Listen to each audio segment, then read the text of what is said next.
Hello students, good morning.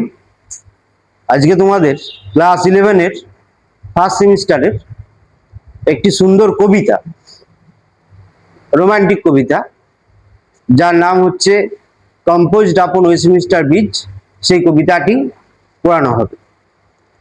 তো আমরা class 7 থেকে একটি অত্যন্ত জনপ্রিয় নেচার লাভার বা প্রকৃতিপ্রেমিক কবির নাম শুনেছি। সেটার নামটা কি? William Wordsworth.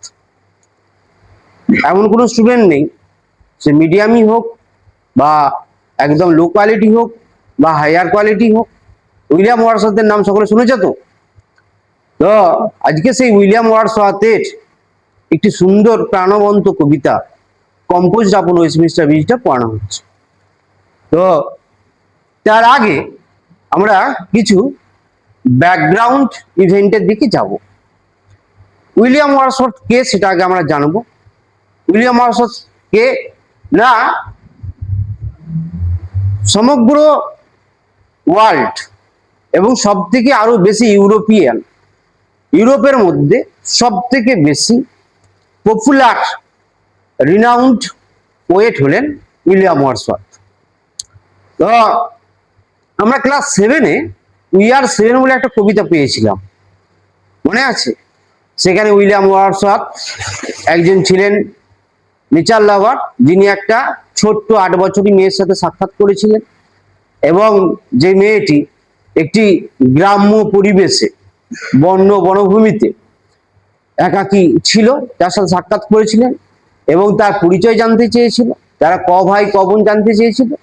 এরকম একটি সুন্দর প্রাণবন্ত কবিতা উইলিয়াম ওয়ার্ডসওয়ার্থের পেয়েছিলাম ক্লাস 7-এ।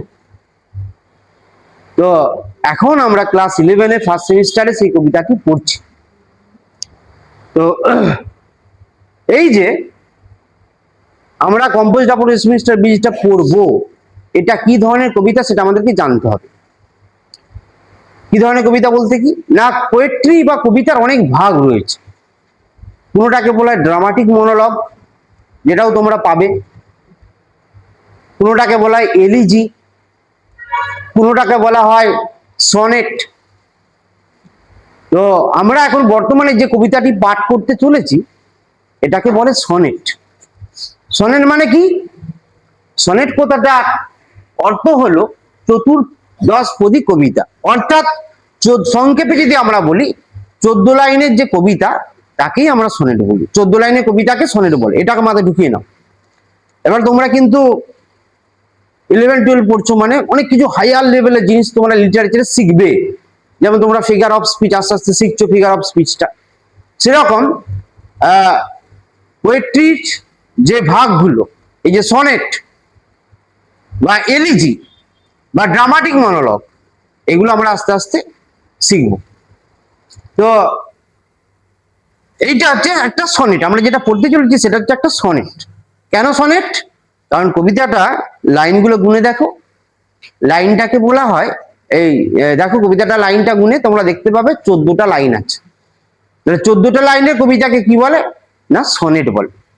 ঠিক আছে? আচ্ছা, সনেটের আবার দুটো ভাগ। এটা হচ্ছে একটা হচ্ছে ইতালিয়ান সনেট বা পেট্রার্চান সনেট, ইতালিয়ান সনেট বা পেট্রার্চান সনেট, আর একটা হচ্ছে শেক্সপিয়ারিয়ান সনেট। ভালো করে মাথায় ঢুকিয়ে নাও। সনেট হচ্ছে দুই প্রকার।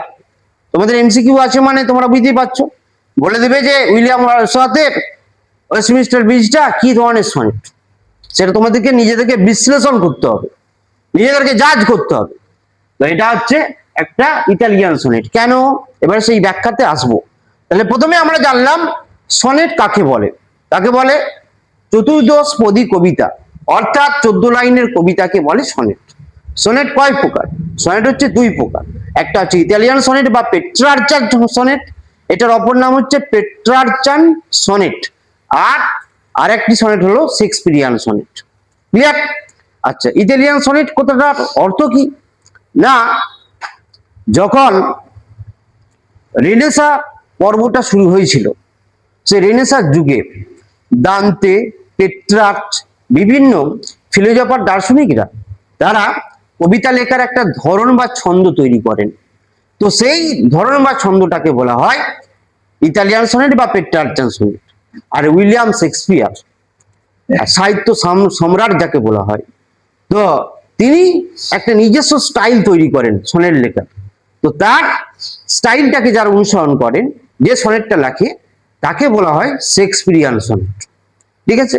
আচ্ছা, এবারে এই ইতালিয়ান সনেট আর শেক্সপিয়ারিয়ান সনেটের বৈশিষ্ট্যটা কি, আমরা চিনবো কি করে? না, দুটোই তাহলে 14 লাইনের কবিতা। এখানে কি হবে না, এর বৈশিষ্ট্যটা হচ্ছে এর মধ্যে দুটো অংশ থাকবে। একটাকে বলা হচ্ছে অক্টেভ কন্টেনিং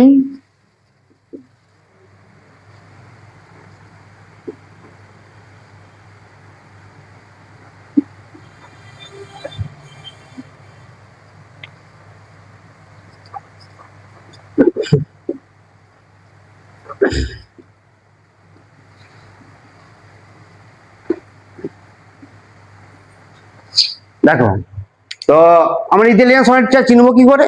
না, এটা দুটো খণ্ড। উপরের যে খণ্ডটা থাকবে, দেখি ধরো স্ট্যান্ডার্ড দেওয়া নাই।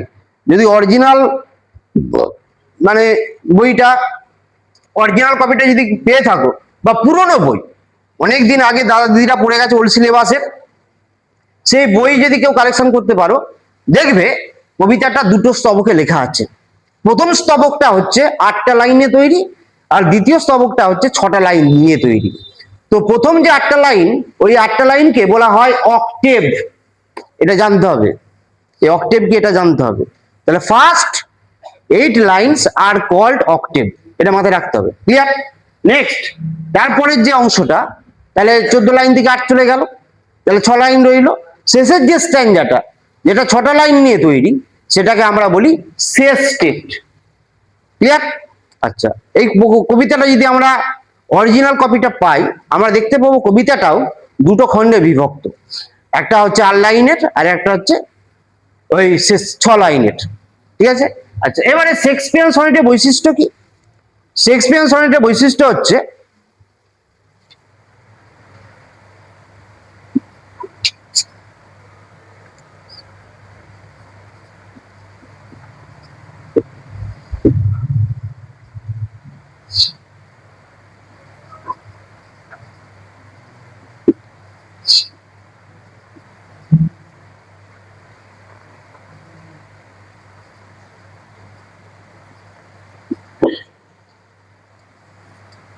তিনটে স্ট্যান্ডা থাকবে 4 লাইন করে, 4 3 12, আর শেষে দুটো লাইনের একটা উপসংহারমূলক বা কবিতাটার মাধ্যমে কি মেসেজ দিচ্ছে সেই বিষয়ে একটি 2 লাইনের কাবলেট থাকবে।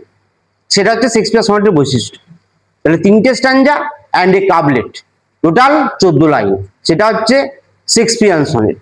তাহলে আমরা এখন বর্তমানে যেটা পড়তে চলেছি, এটা যদি এমসিকিউ এ পড়ে, তা তোমাদেরকে জানতে হবে এটা কি ধরনের সনেট। তাহলে কি ধরনের সনেট হলো? এটা হচ্ছে ইতালিয়ান সনেট বা পেট্রার্চান সনেট। ক্লিয়ার? আচ্ছা, এবারে আমরা চলে যাব কবিতাটির ব্যাকগ্রাউন্ডে। তোমরা যদি উইলিয়াম ওয়ার্ডসওয়ার্থের লেখা কিছু পড়ে থাকো, দেখবে উইলিয়াম ওয়ার্ডস অত্যন্ত নেচার লাভার। আমরা যেমন অনেকে খেতে ভালোবাসি, ঘুরতে ভালোবাসি, অনেকে মুভি দেখতে ভালোবাসি, অনেকে ক্রিকেট খেলতে বা ফুটবল খেলতে ভালোবাসি। তো সেরকম তার ভালোবাসার সম্পদটা ছিল, ভালোবাসার যে বিষয়টা ছিল, সেটা হচ্ছে শুধুমাত্র প্রকৃতির কোলে সৌন্দর্যকে খুঁজে বেড়ানো। প্রকৃতির কোলে, এই যে যখন সরিষা বাগানটা হয় বা সরিষা ক্ষেতগুলো হয়, কি অপরূপ শোভা বা কি অপরূপ সৌন্দর্য লাগে, ওই সৌন্দর্যে মোহিত হয়ে যায়। মানে ড্যাফোডিলস বলে একটি দারুণ চমৎকার কবিতা রয়েছে উইলিয়াম ওয়ার্ডসওয়ার্থের। সেখানে গেছে কবি, সেখানে দেখা যাচ্ছে যে কবি ওই নদীর চরেতে বেড়াতে গেছে। বেড়াতে গিয়ে ওই আমাদের যেমন নদীর ধারে কাশফুল ফুটে, ওখানে সেরকম ড্যাফোডিলস ফুটেছে। ড্যাফোডিলস ফুলটা কিরকম না, অনেকটা সর্ষে ফুলের মতো হলুদ বর্ণের। তো সেই ড্যাফোডিলস ফুলটা থেকে এতটাই মোহিত হয়ে গেছে, সেখানেই একদম সারা দিনটা অতিবাহিত করে সন্ধ্যার সময় বাড়ি ফিরে ওই ড্যাফোডিলসকে নিয়ে একটা কবিতা লিখেছে। তো এবং সারা জীবন ব্যাচেলার ছিল। তাহলে কে কে থাকতো না, তার বোন ছিল। উইলিয়াম ওয়ার্ডসওয়ার্থের একটি বোন ছিল, তার নাম হচ্ছে ডরোথি। সেটাও তোমাদের এই পাঠ্যাংশে রয়েছে। ডরোথি, উইলিয়াম ওয়ারসওয়ার্থের বোন হচ্ছে ডরোথি। দুজনেই আনম্যারিড ছিল এবং দুজনেই প্রকৃতি প্রেমিক ছিল, দুজনেই পাগলের মতো প্রকৃতিকে ভালোবাসতো। তো প্রকৃতিকে ভালোবাসার জন্য আর অন্য কাউকে ভালোবাসতে চাইলো না, সেই জন্য আর বিয়ে করলো না। তো এখানে কবিতার ব্যাকগ্রাউন্ড স্টোরিটা হচ্ছে যে উইলিয়াম ওয়ারসওয়ার্থ আর তার বোন মিস ডরোথি দুজনে ঘোড়ার গাড়িতে চড়ে যাচ্ছে। কোথায় যাচ্ছে? রেল স্টেশনে। সাপোজ ধরো আমরা যদি দিল্লি বা বোম্বে বা কলকাতা যদি যেতে চাই, প্রথমে আমাদের কি করতে হবে? রেল স্টেশন যেতে হবে, আরামবাগ যেতে হবে। কেউ টোটোতে করে যেতে পারে, কেউ বাসে করে যেতে পারে, কেউ বাইকে করে যেতে পারে। তো ওখানে ওই রেল স্টেশন বা রেল প্ল্যাটফর্মকে যাওয়ার জন্য সে কি করলো না, ওই গরুর গাড়িতে করে যাচ্ছে একদম ভোরবেলা। তোমরা অনেক কবিতা, ইংল্যান্ডের অনেক কবিতা পড়েছো, অনেক কবিতা। সেখান থেকে একটা জিনিস পরিষ্কারভাবে বুঝতে পেরেছো কি না, ইংল্যান্ড মানেই কি? শীতের দেশ। শীতের দেশ তো আমাদের ডিসেম্বর মাসটায় যেরকম কনকনে ঠান্ডা থাকে, ডিসেম্বরের লাস্ট উইকটায় বিশেষ করে, সেরকম ওখানে কনকনে ঠান্ডাটা সারা বছর ধরে রাখতে পারো। এবং আর কি হয় না, ওখানেতে অধিকাংশ দিন মেঘলা পরিবেশ থাকে, কুয়াশাময় হয়ে থাকে, কখনো ঝিরঝির বৃষ্টি হয়ে থাকে। অর্থাৎ মানে প্রকৃতি প্রেমিকদের কাছে বা সাহিত্যিকদের কাছে বা কবিদের কাছে মানে ওই একটা রোদ ঝলমলে পরিবেশ পাওয়াটা গড গিফটেড, ঈশ্বরের একটা আশীর্বাদ, ঈশ্বরের আশীর্বাদ। তো ওখানেতে একদিন ওই যে তোমাদের দেখো লেখা আছে সেপ্টেম্বর 3, 1802। এটা অর্থটা হচ্ছে ওই কবিতাটা ওই দিনেতে লেখা হয়েছিল। কিভাবে? ব্যাকগ্রাউন্ড স্টোরিটা একটু জেনে নাও। তো সিস্টার ডরোথিকে নিয়ে উইলিয়াম ওয়ারসওয়ার্থ ফ্রান্সে যাচ্ছে, ফ্রান্স ভ্রমণ করতে, ফ্রান্সটা ঘুরতে। একদম ভোরবেলা, ভোরের আলোতে যাচ্ছে ঘোড়ার গাড়ি চড়ে। তো ইংল্যান্ডের সব থেকে বড় নদীর নাম কি? টেমস। সে টেমস নদীর তীরেতে বা টেমস নদীর উপরেতে ওয়েস্টমিনিস্টার ব্রিজটা আছে। এই ছবিটা তোমরা মেলাতে যখন ওই ছবি বা পট বা ক্যালেন্ডার বিক্রি হয়, তো সেখানে দেখতে পাবে ছবিটা দিয়ে আছে, উঁচু করে দুটো পিলার, মাঝখানটা এরকম গর্ত, আর নদীটিকে এইভাবে সার্কেল করে অর্ধচন্দ্রাকৃতি আকারে ওই ব্রিজটা তৈরি হয়েছে। ভীষণ একটা ফ্যাসিনেটিং ব্রিজ হচ্ছে ওয়েস্টমিনিস্টার ব্রিজ। সেটা কোথায় অবস্থিত? টেমস নদীর তীরে। টেমস নদীর উপর দিয়ে ওয়েস্টমিনিস্টার ব্রিজটা আছে, তো সেই দিক দিয়ে যাচ্ছে। তো কি বললাম, ইংল্যান্ডের যে পরিবেশটা হয় সেটা একটা ভীষণ গ্লুমি পরিবেশ, মানে সেখানে প্রকৃতির কোনো সৌন্দর্য সাধারণত পাওয়া যায় না। ওই দিনেতে বলতে কবে? অন সেপ্টেম্বর 3, 3রা সেপ্টেম্বর 1803, 1803 সালে ওই দিনটাতে যখন যাচ্ছে, ক্রসিং করছে, তখন ওই ইংল্যান্ডের যে অপরূপ সৌন্দর্যটা, অর্থাৎ ওয়েস্টমিনিস্টার ব্রিজ থেকে পুরো লন্ডন শহরটাকে দেখা যাচ্ছে। যেমন আমাদের যেটা বলে ব্রিজটা রয়েছে, এখান থেকে কিন্তু আমরা অনেক দূর পর্যন্ত দেখতে পাবো। ব্রিজ মানে কি? একটু উঁচু অংশ, সমভূমির থেকে একটু হলেও উঁচু করা হয় যাতে বন্যার জলটা না ঠেকে যেতে পারে, তাই তো? তো ওখানে দাঁড়িয়ে লন্ডন শহরটাকে দেখা যাচ্ছে। তো এই প্রথম জীবনেতে এতদিন লন্ডনে বাস করছে, লন্ডনে বড় হয়েছে, লন্ডনের যে প্রাকৃতিক সৌন্দর্য এত সুন্দর, তাতে সে অত্যন্ত মোহিত হয়ে গেছে, খুব মানে তার ভালো লেগেছে।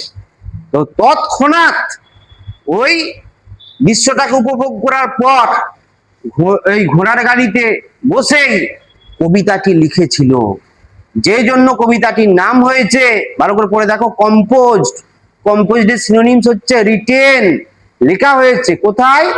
আপন ওয়েস্টমিনিস্টার ব্রিজের উপরে। কবে না? অন 3rd সেপ্টেম্বর 1803, 1803 সালের 3রা সেপ্টেম্বর। বুঝা গেল তাহলে কবিতাটা? তাহলে কবিতাটা হচ্ছে একটা সনেট। কি সনেট? ইতালিয়ান সনেট বা পেট্রার্চান সনেট। রাইটার কে? William Wordsworth. তার ফিচার বা বৈশিষ্ট্য কি রকম? না, উইলিয়াম ওয়ার্ডসওয়ার্থ হলেন একজন নেচার লাভার বা রোমান্টিক পোয়েট। ক্লিয়ার? কোন যুগের কবি? রোমান্টিক যুগের কবি। কবিতাটা লেখার সময় কে তার সঙ্গে ছিল?